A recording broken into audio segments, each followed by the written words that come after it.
ओम गंगणपतये नमः। ओम नारायणं नमस्कृत्यं नरं चैव नरोत्तमं देवी सरस्वतीं व्यासं ततो जयर्मुदीरयेत। अथ तृतीयोऽध्यायः। भगवान के अवतारों का वर्णन। सूत उवाच जगृहं पौरुषं रूपं भगवान् महादादिभिः सम्भूतं खोडसकलमादौ लोकश्रीशिक्षया। श्री सूत जी कहते हैं कि सृष्टि के आदि में भगवान ने लोकों के निर्माण की इच्छा की। इच्छा होते ही उन्होंने महतत्व आदि से निष्पन्न पुरुष रूप ग्रहण किया। उसमें 10 इंद्रियां, 1 मन और 5 भूत, ये 16 कलाएं थी। यस्यांभसि शयनस्य योग निद्रां वितन्वतः नाभिहृदयाम्बुजादा सीद ब्रह्मा विश्वसृजां पतिः। उन्होंने कारण जल में शयन करते हुए जब योग निद्रा का विस्तार किया, तब उनके नाभि सरोवर में से एक कमल प्रकट हुआ और उस कमल से प्रजापतियों के अधिपति ब्रह्मा जी उत्पन्न हुए। यस्या वय संस्थाने कल्पितो लोक विस्तरः तद्वै भगवतो रूपम विशुद्धम सत्वमूर्जितम। भगवान के उस विराट रूप के अंग प्रत्यंग में ही समस्त लोगों की कल्पना की गई है। वह भगवान का विशुद्ध सत्व में श्रेष्ठ रूप है। पश्यन्त्यदो रूपमदभ्रचक्षुषा सहस्रपादोर्भुजाननाद अद्भुतम सहस्रमूर्धश्रवणाक्षिनासिकं सहस्रमौल्यंबर कुंडलोल्लसोत्सतः। एतन्नावताराणां निधानं बीजम् अव्ययं यस्यासांसेन सृज्यन्ते देवति अरंग नरादयः। योगी लोग दिव्य दृष्टि से भगवान के उस रूप का दर्शन करते हैं। भगवान का वह रूप हजारों पैर, जंघा, भुजाएं और मुखों के कारण अत्यंत विलक्षण है। उसमें सहस्रों सिर, हजारों कान, हजारों आँखें, हजारों नासिकाएं हैं। हजारों मुकुट, वस्त्र और कुंडल आदि आभूषणों से वह उल्लासित रहता है। भगवान का यही पुरुष रूप, जिसे नारायण कहते हैं, अनेक अवतारों का अक्षय कोश है। इसी से सारे अवतार प्रकट होते हैं। इसी रूप के छोटे से छोटे अंश से देवता, पशु पक्षी और मनुष्य आदियों की योनियों की सृष्टि होती है। स एव प्रथमं देव कौमारं सर्गमास्थितः चचारः दुश्चरं ब्रह्मा ब्रह्मचर्यं अखिल ब्रह्मचर्यं खंडितं। द्वितीयं तु भवायास्य रसातलगतां महीम् उद्दिरस्य उत्पादत्त यज्ञेशः सौकरं वपुः। तृतीयमसिसर्ग च देवर्षित्वमुपेत्य स तंत्रं सात्वमाचष्ट नैष्कर्म्यं कर्मणां यतः। तूर्ये धर्मकलासर्गे नरनारायणावृषि भूत्वा अत्सोप समोपेत मकरोत दुश्चरं तपः। पंचमः कपिलो नामः सिद्धेशः कालविलुप्तमं प्रउवाचा सुरये सांख्यं तत्वग्राम विनिर्णयम्। उन्हीं प्रभु ने पहले कौमार्ग सर्ग में सनक, सनंदन, सनातन और सनत कुमार, इन 4 ब्राह्मणों के रूप में अवतार ग्रहण करके अत्यंत कठिन ब्रह्मचर्य का पालन किया। दूसरी बार इस संसार के कल्याण के लिए समस्त यज्ञों के स्वामी उन भगवान ने ही रसातल में गई हुई पृथ्वी को निकाल लाने के विचार से सूकर रूप ग्रहण किया। ऋषियों की सृष्टि में उन्होंने देवर्षि नारद के रूप में तीसरा अवतार ग्रहण किया और सात्वतः तंत्र, जिसे नारद पांचरात्र कहते हैं, उपदेश किया। उसमें कर्मों के द्वारा किस प्रकार कर्म बंधन से मुक्ति मिलती है इसका वर्णन है। धर्मपत्नी मूर्ति के गर्भ से उन्होंने नर नारायण के रूप में चौथा अवतार ग्रहण किया। इस अवतार में उन्होंने ऋषि बनकर मन और इंद्रियों का सर्वथा संयम करके बड़ी कठिन तपस्या की। पांचवें अवतार में वे सिद्धों के स्वामी कपिल के रूप में प्रकट हुए और तत्वों का निर्माण करने वाला सांख्य शास्त्र, जो समय के फेर से लुप्त हो गया था, आसुरी नामक ब्राह्मण को उपदेश किया। खष्टे अत्रेरपत्यत्वं वृत्तः प्राप्तो अनसूयया आन्वीक्षिकी मलकार्य प्रह्लादाभिस्य उचिवान ततः सप्तमम् आकूत्यां रुचयेर्यज्ञोऽभ्यजातयः स यामाद्यै सुरगणैर्पात्यास्तु यं भुवान्तरम्। अनुसूया के वर मांगने पर छठे अवतार में वे अत्रि की संतान दत्तात्रेय हुए। इस अवतार में उन्होंने अलर्क एवं प्रहलाद आदि को ब्रह्मज्ञान ज्ञान का उपदेश किया। सातवीं बार रुचि प्रजापति की आकूति नामक पत्नी से यज्ञ के रूप में उन्होंने अवतार ग्रहण किया और अपने पुत्र याम आदि देवताओं के साथ स्वयंभू मनवंतर की रक्षा की। अष्टमे मेरुदेव्यां तु नाभेर्जात उरोक्रमः दर्शयन् वर्मः धीराणां सर्वाश्रम नमस्कृतं ऋषिभिर्यातिजो भेजे नवम पार्थिवं वपुः दुग्धे मामोष धीर्विप्रास्तेनायं स उष्यतमः रूपं स जगृहे मात्स्यं चाक्षुषो दधि संप्लवे नव्यारोप्य महीयां पाद्वैतस्त्वं मनुं सुरासुराणां मुदिधं मथ्यनां मंदराचलं दग्रे कमठरूपेण पृष्ठैकादशे विभुः धान्वान्तरं द्वादशं त्रयोदशमेव च अपाययत्सु सुरानान्यान् मोहिन्या मोहयन् स्त्रिया चतुर्दशं नारसिंहं बिभ्रदैत्येन्द्रमूर्जितं ददार करजैवक्षस्येर्कां कटकृध्यथा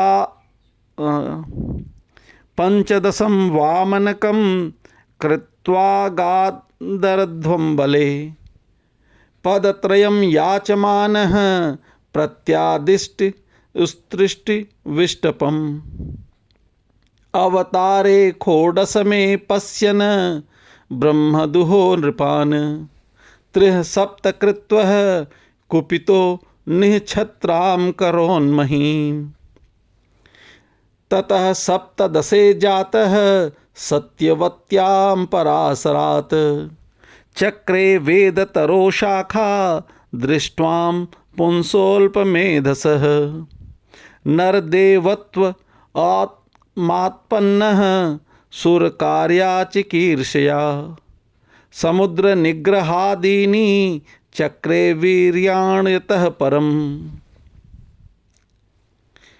राजा नाभ की पत्नी मेरु देवी के गर्भ से ऋषभ देव के रूप में भगवान ने 8वां अवतार ग्रहण किया। इसी रूप में उन्होंने परमहंसों का वह मार्ग जो सभी आश्रमियों के लिए वंदनीय है दिखाया।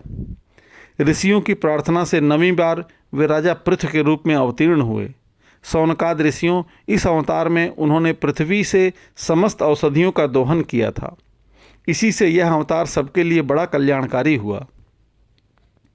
चाक्षुष मनवंतर के अंत में जब सारी त्रिलोकी समुद्र में डूब रही थी, तब उन्होंने मत्स्य के रूप में 10वां अवतार ग्रहण किया और पृथ्वी रूपी नौका पर बैठाकर अगले मनवंतर के अधिपति वैवस्वत मनु की रक्षा की।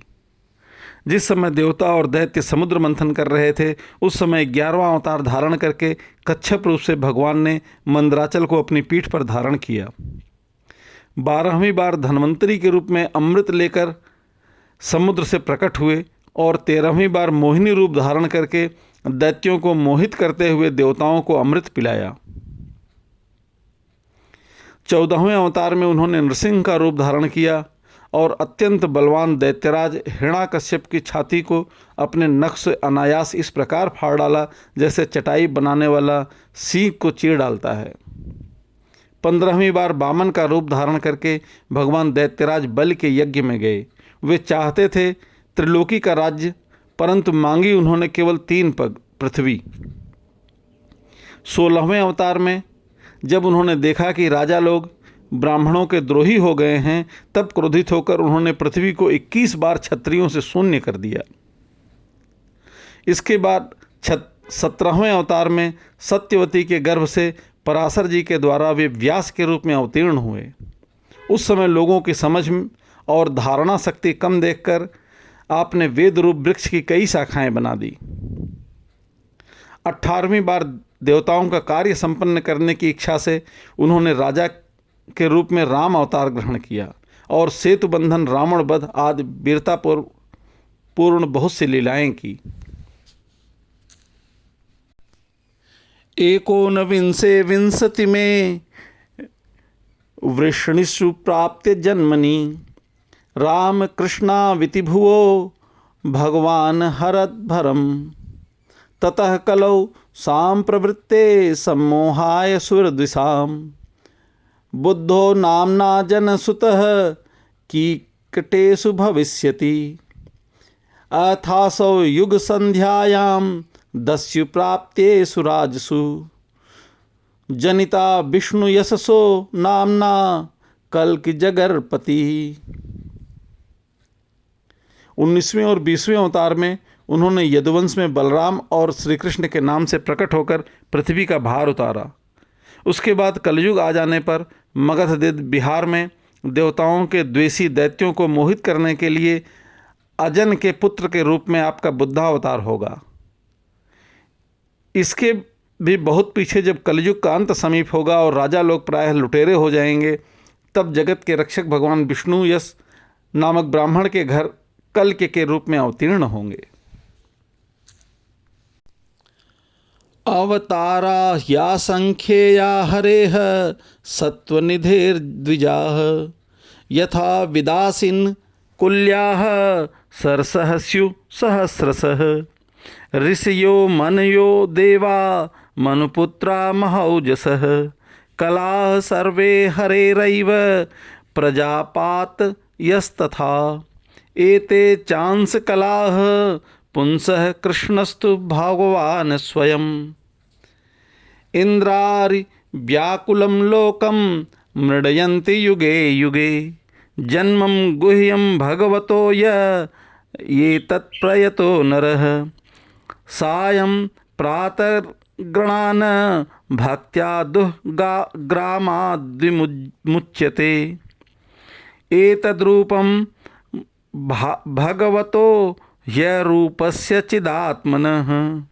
मायागुणैर्विरचितं महदादिभिरात्मनि यथा नभसि मेघौघौ रेणुर्वा पार्थिवो नीले एव दृष्टरि दृश्यत्वमारोपितं बुद्धिभिः। अतः परम यद व्यक्तं व्यूढ़गुणव्यूहितं अदृष्ट्वा श्रुतवत्सु वात्स्व जीवो यत् पुनर्भवः। शौनकादि ऋषियों जैसे अगाध सरोवर से हजारों छोटे छोटे नाले निकलते हैं, वैसे ही सत्वनिधि भगवान श्री हरि के असंख्य अवतार हुआ करते हैं। ऋषि, मनु, देवता, प्रजापति, मनुपुत्र और जितने भी महान शक्तिशाली हैं, वे सब के सब भगवान के ही अंश हैं। ये सब अवतार तो भगवान के अंशावतार अथवा कलावतार हैं, परंतु भगवान श्री कृष्ण तो स्वयं भगवान अवतारी ही हैं। जब लोग दैत्यों के अत्याचार से व्याकुल हो उठते हैं, तब युग युग में अनेक रूप धारण करके भगवान उनकी रक्षा करते हैं। भगवान के दिव्य जन्मों की यह कथा अत्यंत गोपनीय रहस्यमयी है। जो मनुष्य एकाग्र चित्त से नियम पूर्वक सायंकाल और प्रातःकाल प्रेम से इसका पाठ करता है, वह सब दुखों से छूट जाता है। प्राकृत स्वरूप रहित चिन्मय भगवान का जो यह स्थूल जगदाकार रूप है, यह उनकी माया के महत्व आदि गुणों से भगवान में ही कल्पित है। जैसे बादल वायु के आश्रय रहते हैं और धूसरपना धूल में होता है, परंतु अल्प बुद्धि मनुष्य बादलों का आकाश में और धूसरपने का वायु में आरोप करते हैं, वैसे ही अविवेकी पुरुष सबके साक्षी आत्मा में स्थूल दृश्य रूप जगत का आरोप करते हैं। इस स्थूल रूप से परे भगवान का एक सूक्ष्म अव्यक्त रूप है, जो न तो स्थूल की तरह आकार आदि गुणों वाला है और न देखने सुनने में ही आ सकता है। वही सूक्ष्म शरीर है।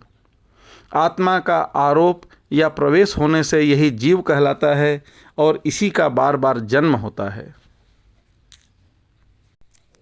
यत्रे में सदसद्रूपे प्रतिसिद्धे स्वसंविदा अविद्ययात्मनि कृते इति तद्ब्रह्म दर्शनम यद्देशो परता देवी माया वैशारदी मतिः संपन्न एवेति विदुर्महिन्मि स्वे महीयते एवं जन्मानि कर्माणि या कर्तुर्जनस्य च वर्णयन्ति स्मः कवयो वेद गुह्यानि हृत्पतेः।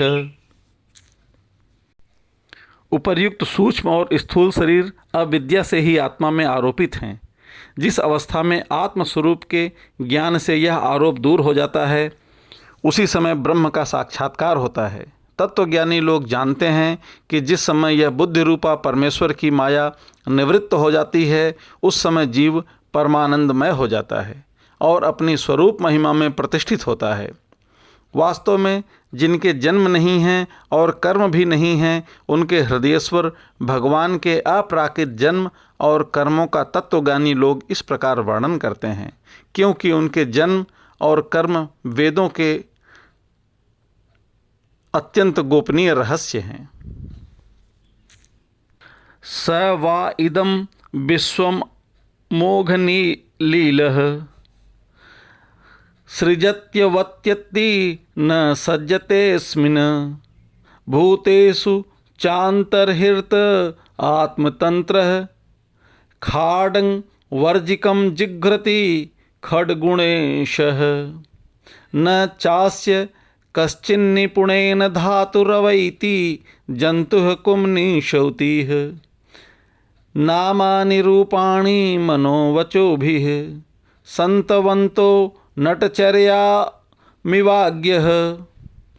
स वेदः धातुपदवीं परस्य दुरन्तर्वीर्यस्य रङ्गाङ्गपाणे योगमायया सन्ततयानुवृत्ता भजेत तत्पाद सरोजगंधम। भगवान की लीला अमोघ है। वे लीला से ही संसार का सृजन, पालन और संहार करते हैं, किंतु इसमें आसक्त नहीं होते। प्राणियों के अंतःकरण में छिपे रहकर ज्ञान इंद्रिय और मन के नियंता के रूप में उन विषयों को ग्रहण भी करते हैं, परंतु उनसे अलग रहते हैं। वे परम स्वतंत्र हैं। ये विषय कभी उन्हें लिप्त नहीं कर सकते।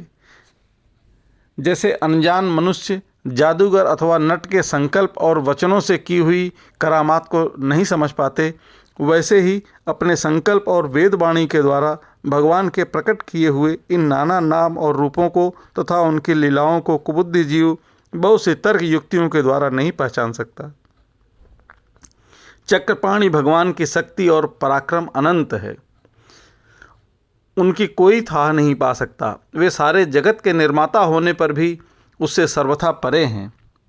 उनके स्वरूप को अथवा उनकी लीला के रहस्य को वही जान सकता है जो नित्य निरंतर निष्कपट भाव से उनके चरण कमलों की दिव्य गंध का सेवन करता है, सेवा भाव से उनके चरणों का चिंतन करता रहता है। अथेह धन्या भगवंत इत्थम यद्वासुदेवे अखिलोकनाथे कुर्वन्ति सर्वात्मक मात्म भावम न यत्र भूयः परिवर्त उग्रह। शौनकाद ऋषियों, आप लोग बड़े ही सौभाग्यशाली तथा धन्य हैं जो इस जीवन में और विघ्न बाधाओं से भरे इस संसार में समस्त लोकों के स्वामी भगवान श्री कृष्ण से यह सर्वात्मक आत्मभाव और अनिर्वचनीय अनन्य प्रेम करते हैं, जिससे फिर इस जन्म मरण रूप संसार के भयंकर चक्र में नहीं पड़ना होता। इदं भागवतं नाम पुराणं ब्रह्म संहितं उत्तमं श्लोकचरितं चकार भगवानाश्रिसिः निःश्रेयसाय लोकस्य धन्यं स्वत्वयनं महत् तदिदं ग्राहयामास सुतमात्मवतां वरम् सर्ववेदेतिहासानां सारं सारं समुद्घृतं स तु संश्रयवयामास महाराजं परीक्षितं प्रायोपविष्टं गंगायां परीतं परमर्षिभिः कृष्णे स्वधामोपगते धर्मज्ञानादिभिः सह कलौ नष्टदृशामेष पुराणार्कोऽधुनोदितः तत्र कीर्तयो विप्रा विप्रैर्भूरितैजसः अहं चाध्यगमं तत्र निविष्टस्तनुग्रहात् सोऽहं वः श्रावयिष्यामि यथा धीतं यथा मतिः। भगवान वेद व्यास ने यह वेदों के समान भगवत चरित्र से परिपूर्ण भागवत नाम का पुराण बनाया है। उन्होंने इस श्लाघनीय, कल्याणकारी और महान पुराण को लोगों के परम कल्याण के लिए अपने आत्मज्ञान शिरोमणि पुत्र को ग्रहण कराया। इसमें सारे वेद और इतिहासों का सार संग्रह किया गया है। सुखदेव जी ने राजा परीक्षित को यह सुनाया। उस समय वे परमर्शियों से घिरे हुए आमरण अनशन का व्रत लेकर गंगा तट पर बैठे हुए थे। भगवान श्री कृष्ण जब धर्म, ज्ञान आदि के साथ अपने परम धाम को पधार गए, तब इस कलयुग में जो लोग अज्ञान रूपी अंधकार से अंधे हो रहे हैं, उनके लिए यह पुराण रूपी सूर्य इस समय प्रकट हुआ है। शौनक आदि ऋषियों, जब महातेजस्वी श्री सुखदेव महाराज जी वहाँ इस पुराण की कथा कह रहे थे, तब मैं भी वहाँ बैठा हुआ था। वहीं मैंने उनकी कृपा पूर्ण अनुमति से इसका अध्ययन किया। मेरा जैसा अध्ययन है और मेरी बुद्धि ने जिस प्रकार इसको ग्रहण किया है, उसी के अनुसार इसे मैं आप लोगों को सुनाऊंगा।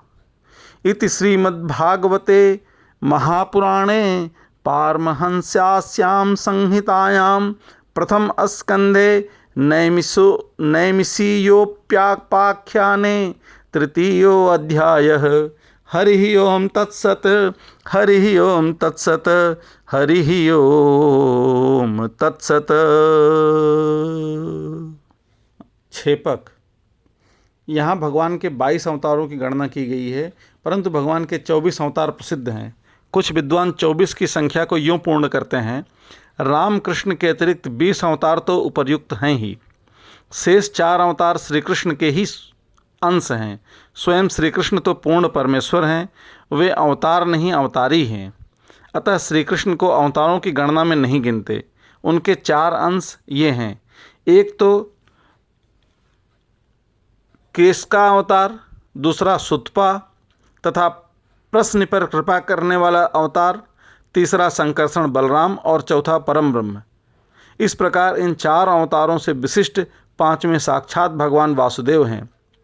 और विद्वान ऐसा मानते हैं कि 22 अवतार तो उपर्युक्त ही हैं, इनके अतिरिक्त 2 और हैं, हंस और हयग्रीव। छेपक समाप्त।